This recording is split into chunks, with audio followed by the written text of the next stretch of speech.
Поистине вся хвала принадлежит лишь одному Аллаху. Лишь мы Ему поклоняемся, лишь Его просим о помощи, лишь Его молим о прощении. Поистине того, кого Аллах наставил на истинный путь, уже никто не собьет с этого пути, а того, кого Аллах пожелал ввести в заблуждение, ввел в заблуждение, уже никто не наставит на истинный путь. И я свидетельствую, что нет божества достойного поклонения, кроме Аллаха, и что Мухаммад его раб и посланник. Амма ба'д. А после. О те, которые уверовали, бойтесь Аллаха должным образом и не умирайте не иначе, как будучи мусульманом. Говорите правдивое слово, будьте стойкими в своей религии, и Аллах утвердит вас. Ваши стопы как в этой жизни, так и в следующей. Мои дорогие братья, наверняка многие из нас отцы, родители, у которых есть дети. И если что-то случится с ребенком, он заболеет, упадет, мы вот эту связь ощущаем, да? Мы чувствуем эту связь, что это родное, ему больно, и нам тоже становится больно, и мы тут же пытаемся что-то сделать, помочь и так далее. Это на самом деле самая простая вот эта кровная связь. Есть нечто более высшее, нежели эта связь. И это связь, которая всех нас связывает с тем, кто сотворил нас. Это особенная связь. Связь, которая связывает нас с любовью к Аллаху, про которую мы говорили, с ненавистью ради Аллаха, про которую мы также говорили. И это особенная связь, которую Аллах неоднократно выделил в своей книге, а посланник Аллаха, да благословит его Аллах, приветствует в хадисах. Аллах сказал: «Иннамаль му'минуна ихва». Поистине верующие братья. Братство мы не выбираем. Братство то, что дано нам Аллахом. А посланник Аллаха сказал: самые стойкие петли, узлы, связи имана, веры – это любовь, аль-хуббу лилля, аль-бугду лилля, любовь ради Аллаха, ненависть ради Аллаха, дружба, эль-муаля лилля, ради Аллаха, валь-муада лилля, и вражда ради Аллаха. А в другом хадисе посланник Аллаха сказал: не будет полноценным, совершенным имана человека. Или наоборот, будет полноценным иман человека в том случае, если он будет любить ради Аллаха, ненавидеть ради Аллаха, давать ради Аллаха, запрещать, воспрещать, не давать ради Аллаха. Это я к чему, мои дорогие братья? Это я к тому, что беспокойство наше друг за друга, переживания наши друг за друга, я имею в виду мусульман за мусульман, это неотъемлемая часть нашей веры. Неотъемлемая часть нашей веры, на которую мы должны обращать с вами внимание. Но что мы видим на сегодняшний день? То есть мы видим на сегодняшний день отсутствие этого. И словно всю умму поразил какой-то рак. И пустил свои корни по всему организму. А ведь посланник Аллаха сказал, хоть и слабый хадис, но смысл его достоверный. Он слабый, да. Тот, кто не беспокоится, не заботится о делах мусульман, тот не из нас. И достаточно достоверности другого хадиса, где пророк сравнивает всю нашу умму с единым организмом, телом, у которого, если заболеет один орган, то все остальные также начинают болеть, и все тело впадает в лихорадку. это я все к тому, что, мои дорогие братья, наше сегодняшнее положение именно в этом аспекте, оно плачевно. Больно наблюдать, когда братьев судят здесь, хотят экстрадировать, малую реакцию. Больно. И вместо того, чтобы узнавать, чтобы принять участие в этом, можно наоборот услышать критику. Поздно объявили, а я не знал, а будний день. Это в лучшем случае, в худшем случае другое можно услышать. Они кавказцы и так далее. Больно видеть сегодня, когда акция объявляется возле посольства российского, потому что братьев судят, дают сроки 19, 7 лет, а мусульман, братьев там мало. Отговорки те же, схожие. Поздно объявили. А как я поеду в Крым? Да, они крымские татары, это их тема. И так далее. Больно. И диву даешься. Когда там ты видишь не мусульман, украинцев обычных. Диву даешься. И это самые близкие примеры дал, которые мне пришли на ум. Этих примеров на самом деле много. Перечисляйте их. И на самом деле этот рак, он окутал нашу умму на всех уровнях. Абсолютно на всех. Мы пишем письмо в посольство, просим встречи у них, чтобы рассказать о притеснении мусульман, в частности, в Крыму. Во все посольства, без исключения. Это я люблю говорить фактами. Первыми, кто реагирует? Кто? Европейские посольства. Израиль. Ватикан. А мусульманские страны не реагируют. Но будем надеяться, что отреагируют. Иншаллах. Но первыми реагируют они. Парадоксально. Я надеюсь, вы прочувствовали, про какую беду, про какую болезнь я сейчас говорю. А ведь на самом деле это очень серьезный вопрос. Если нас не трогают проблемы мусульман, не цепляют за живое нас, то значит проблема у нас в сердце. С иманом проблема наша. Сдулись мы, понимаете? Сдулись. На самом деле мы нуждаемся в подобных акциях, мероприятиях, судах. Мы нуждаемся в том, чтобы искать их. Мы нуждаемся в том, чтобы участвовать в них. Потому что это наша обязанность. Понимаете? Обязанность. Так или иначе, это наш долг. Ведь произнося шахаду, мы же дали завет Аллаху. Мы же поклялись на верность Аллаху, что будем чтить Его, любить Его, поклоняться только Ему. А этот завет, он что-то предполагает собой. И в этом завете, по отношению к этому завету, люди делятся в целом, в общем, на две категории.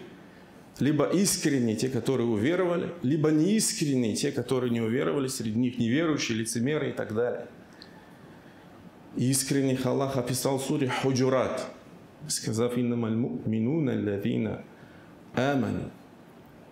Поистине верующие лишь те, кто действительно уверовал, сумма лам яртабу, а затем они не усомнились, не поколебались в своей вере. А затем что? Усердствовали, боролись, сражались на пути Аллаха своими жизнями, имуществом. А мунафиков Аллах описывает по-разному в Коране, но в частности так. И среди них есть те, кто дал завет Аллаху, поклялся Аллаху на верность. Если Аллах дарует мне из своей милости, то есть обогатит меня, то я непременно дам милостыни, то есть буду жертвовать. И непременно буду из числа праведных. Но когда Аллах дал ему из его милости, щедрости, они начали проявлять скупость и отвернулись. И тогда Аллах дал им нифак, то есть поразил их нифаком, лицемерием в их сердца. «Иля яумин ялкаунаху» до самого того дня, пока они не встретят его. «Бима ахляфуллах» за то, что они нарушили завет с Аллахом. То, что обещали, не сделали. И за то, что они лгали. Мои дорогие братья, если мы, понимая это все, осознавая это все, прочувствовав это все, не будем искренними, не будем стараться быть искренними к тому завету с Аллахом, Аллах ведь заменит нас. Он ведь не нуждается в нас. Это надо прекрасно понимать. И Аллах исполнит свой свет. Хотим мы этого, не хотим. Он исполнит. Даже если это будет ненавистно неверующим, неприятно неверующим. И Аллах это неоднократно подчеркивает в своей книге. Это тот самый аят, который мы приводили уже дважды в хутбе. Вот те, которые верили, те, кто отвернется от своей религии из вас, то Аллах вскоре приведет другой народ, который будет любить Его, они будут любить Его, которые будут проявлять смиренность к верующим и величие, то есть вести себя с чувством достоинства перед неверующим и будут бороться, сражаться на пути Аллаха и не будут бояться порицания порицающих. Или в другом аяте Аллах говорит: а тот, кто не уверует из них, то ведь мы уже поручили или назначили других людей, которые не будут, которые уверуют в это. И здесь речь идет о мушриках при пророке саллаллаху алейхи ва саллям. Но смысл общий.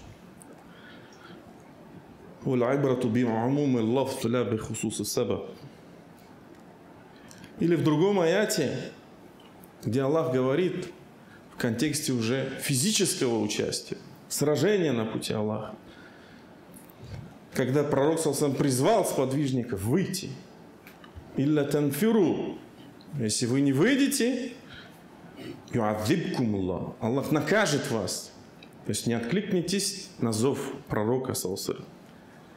«Ваястабдил кауман гайракум», и заменит вас на других. «Валя тадурруху шей'a», и вы ничем не навредите ему. «Валлаху аля кулли шей'ин кадир», и Аллах над всякой вещью мощен. Или в другом аяте: «Ха антум», это уже финансовое участие. Вот вы, те, которых вас призывают жертвовать на пути Аллаха. И среди вас есть те, которые скупятся, а тот, кто скупится, он на самом деле поступает алчно по отношению к самому себе. «Валлаху л-гани ва антуму л-фукара». Аллах богатый, вы же бедные. Если же вы отвернетесь, он заменит вас на других. Обратите внимание, эта фраза повторяется. Заменит вас на других. Там, везде. А затем они не будут подобны вам. Или в другом аяте Аллах говорит: «Саасрифу ан аяти лавина ятакаббаруна фил арди бигайрил хак». Я отверну от моих знамений те, которые проявляют кичливость, гордыню. Здесь тоже говорится о мушриках. Но общий смысл. На этой земле не по праву. И если они увидят каждое знамение, они не уверуют в него. А если увидят правильный путь, не изберут его для себя. А если увидят заблуждение, то изберут его для себя. Это за то, что они не уверовали. Вот так вот Аллах переворачивает сердца так, как пожелает. Ибо Он богатый, а мы нуждающиеся. Мы нуждаемся в Нем, не Он в нас.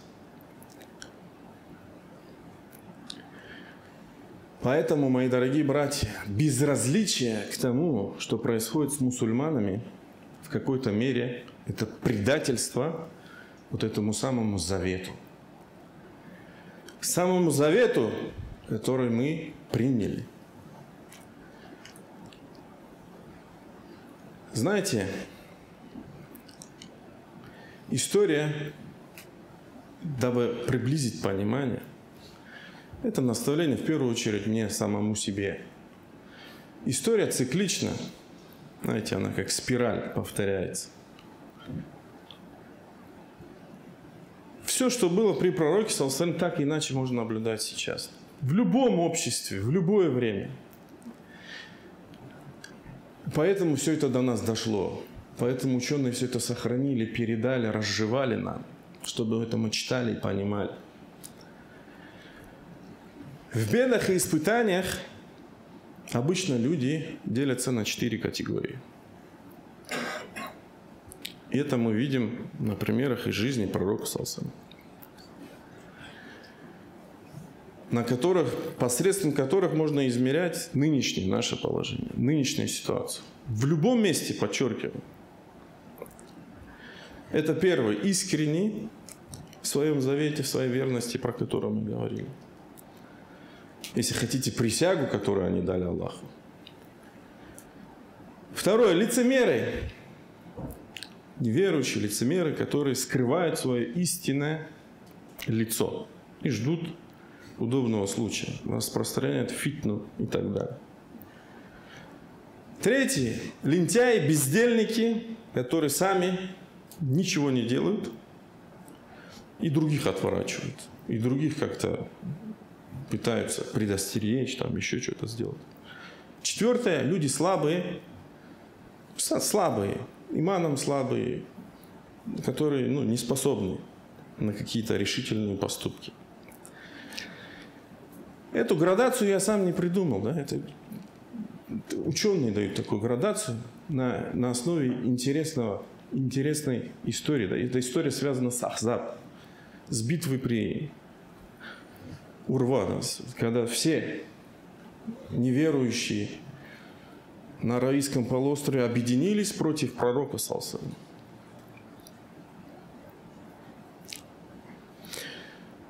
В частности, Аллах об этом так говорит. «О те, которые уверовали, помяните милость Аллаха, тогда как вам пришли. О те, которые уверовали, помните милость Аллаха, которая была оказана вам, когда воины выступили против вас. Мы наслали на них ветер и воинов, которых вы не видели. Аллах видит то, что вы совершаете. Вот они напали на вас сверху и снизу, и тогда взоры замерли, сердца достигли горла, и вы стали делать предположения об Аллахе. Там верующие подверглись испытанию и сильному потрясению». И далее Аллах описывает эти категории, про которые я вам упомянул.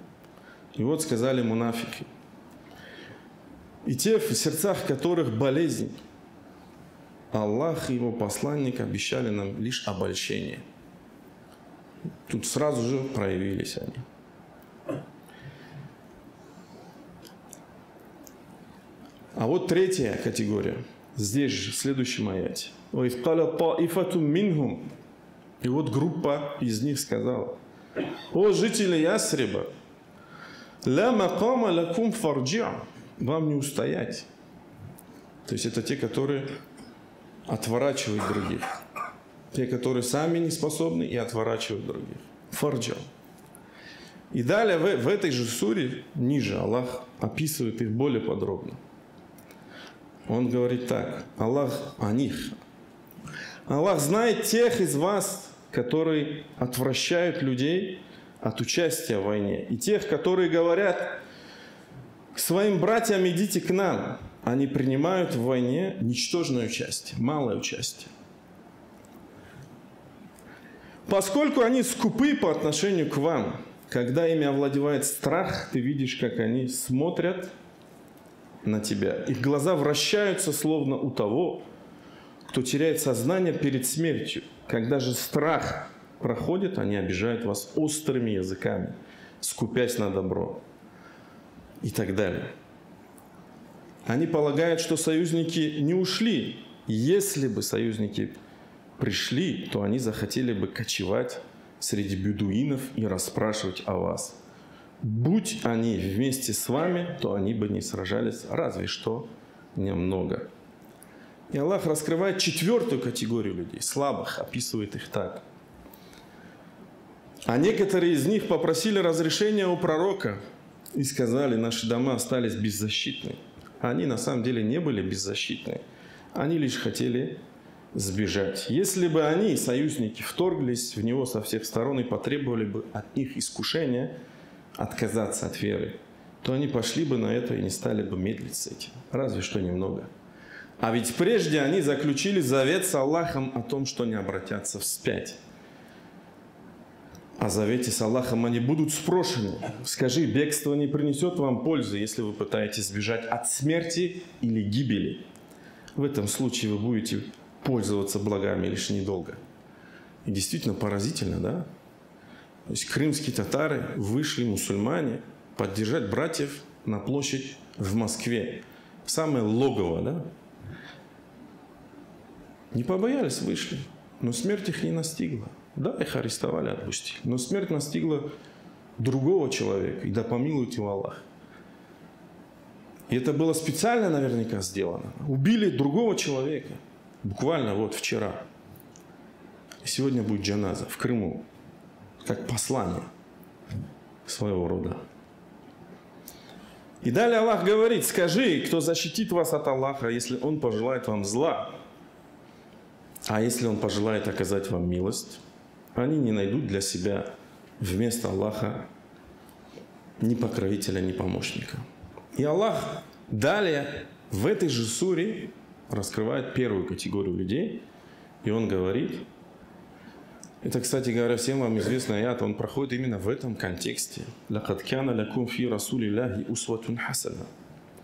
Для вас посланник Аллаха был прекрасный пример для подражания для тех, кто желает Аллаха и последний день, и поминает Аллаха премного. И далее Аллах говорит, среди верующих есть мужи, которые верны завету, который они заключили с Аллахом. Среди них есть такие, которые уже выполнили свои обязательства.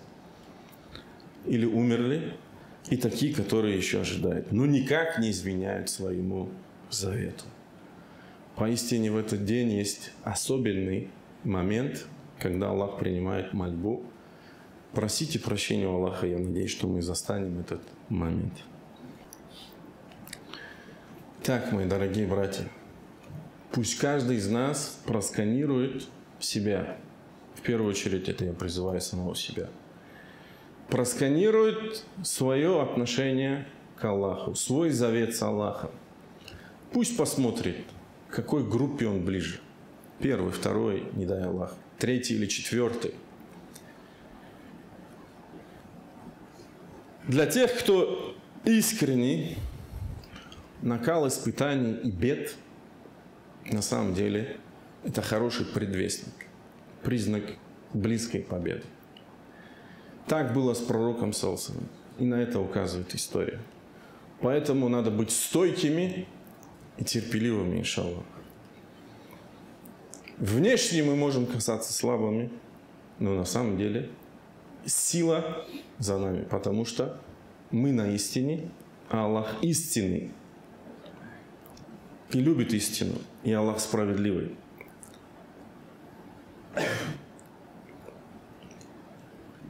Пусть Аллах Субхану Тааля сделает нас искренними в нашем завете с Аллахом. Пусть Аллах Субхану Тааля убережет нас от лицемерия. Пусть Аллах Субхану Тааля даст нам сил и решимости для того, чтобы быть верными с заветом Аллаха Субхану Тааля. Пусть Аллах Субхану Тааля убережет наши сердца от кичливости, лжи, лицемерия и всего непристойного.